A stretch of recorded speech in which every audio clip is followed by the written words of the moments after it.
Howdy y'all, Fuzzy Biker here. We're in the Fuzzy Biker garage today. It's a little bit of rain falling outside. Here's a hot rod Himalayan, and the reason I'm showing you that is because we're going to go for a bike ride. I don't know if you can hear the rain again, the leaves, maybe see it. But this is my all-weather motorcycle. I love this bike. Sounds like it's picking up now, the weather. She's a whole bunch of fun. She does bad weather pretty well. I've got this gigantic windshield on there, hand protection.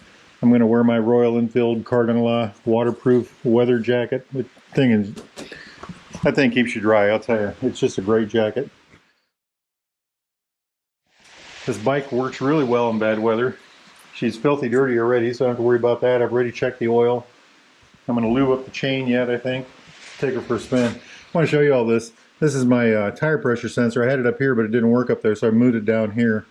And I like that. Front tire's 29. Back tire is 32. That's a live readout as long as it's on, and I would need that because when I do a lot of gravel riding, well, first I need it because I check my tire pressure every day, so that's immediate. That's why it's on right now. Second, when I do gravel riding, sometimes you'll be driving on gravel and all of a sudden it'll feel like you've lost your tire pressure in the rear, and it's actually just the road. This gauge will allow me to see that. Also, when I'm gravel riding, if you lose tire pressure or start losing tire pressure, it will start flashing and buzzing, making a noise. I haven't heard what that noise is like, but hopefully I'll be able to hear it. Anyway, I just love this motorcycle. It's my Royal Enfield Himalayan, 411cc, 24 horsepower, 24 foot-pounds of torque. That's 32 newton meters. Got a 58-inch wheelbase. I'm not sure what that is in millimeters. 220 millimeters of ground clearance. That's 8.6 inches. This bike is just an absolute hoot. Seat height in stock form is 31.5 inches, which is about 800 millimeters. Now this bike, I've added this seat concept seat. There's a tag right there, and that is added about 1.5 inches to the height. So I figure it's about a little over 33 inches, which is about 840 millimeters.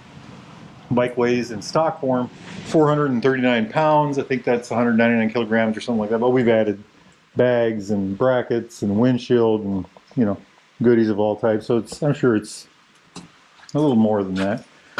Ways I could reduce weight would be to get a lighter muffler, of course remove stuff, but we're not going to do that. But well, anyway, hey, look, now it's a little sunnier out there. Okay, I'm going to gear up and we're going to go get wet. Life is good. Wahoo!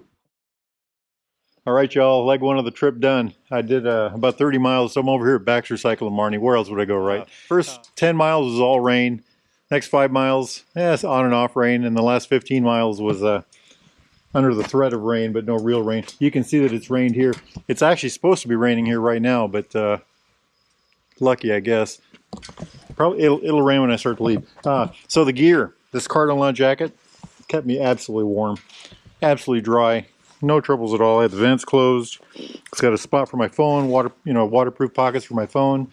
Worked great. Next is the helmet. This is an HJC i90, full face, doesn't leak. Kept me, everything worked great. Didn't fog up. Just love it, love it.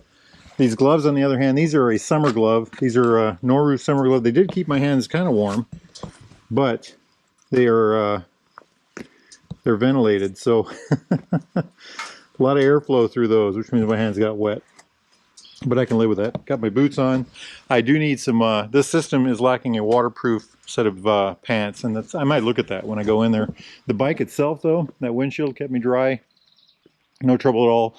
Those gloves worked because I had these hand covers on. These are the, I think these are Royal Enfield. Yeah, Royal Enfield hand covers. The bike just performs, flawlessly. I've always thought, if I put bags on here, that would probably protect my legs a little more. I wish I had something to protect the lower parts of my legs. I don't know if you all can see that, but my pants are wet. The bike is filthy, of course, after running all that. Everything works great on the bike. The bike just works fabulous. I've got these Dunlop Trail Max Mission tires on the back. That one's got 15,000 miles on it, by the way. It's about ready to be changed. I've got the new one in my garage. But these tires, they just work great in the rain. They seem to work great everywhere. They're very stable. They're heavy, so they create a lot of gyroscopic force, which is what you want, especially in weather like today. But anyway, that's part 2 of this trip. Stay tuned for part 3. Wahoo! Howdy y'all, Fuzzy. We just got back from our ride, about 60 miles on the old hot rod. You can see the windshield's wet, hand grips, the front end. The engine seems to be dry. I wonder why that is. Must be warm, right? Anyway, it's raining out here. Just sprinkling. Most of the ride heading out, I got about 10 miles of good rain and maybe 5 miles of spitting rain or something like that, and then the roads were wet. On the way back, everything was fine. About 6 miles south of town, it started sprinkling. By 5 miles south of town, it was just pouring. And then it lightened up all the way home to now we're just kind of kind of a light rain, very light rain. So the bike did very well. It's wet, but oh, look at that. Look at that water underneath there. Just a beautiful machine. You know, these tires work great. I'm glad I did the chain. I'm really happy I had this thing. This is my tire pressure sensor thing. I'm going to turn that off. And the reason is I got stuck on a little bit of road where they were resurfacing. And felt like the bike had flats. You know, it's kind of, all those little lines on there, and the bike kind of gets all squiggly.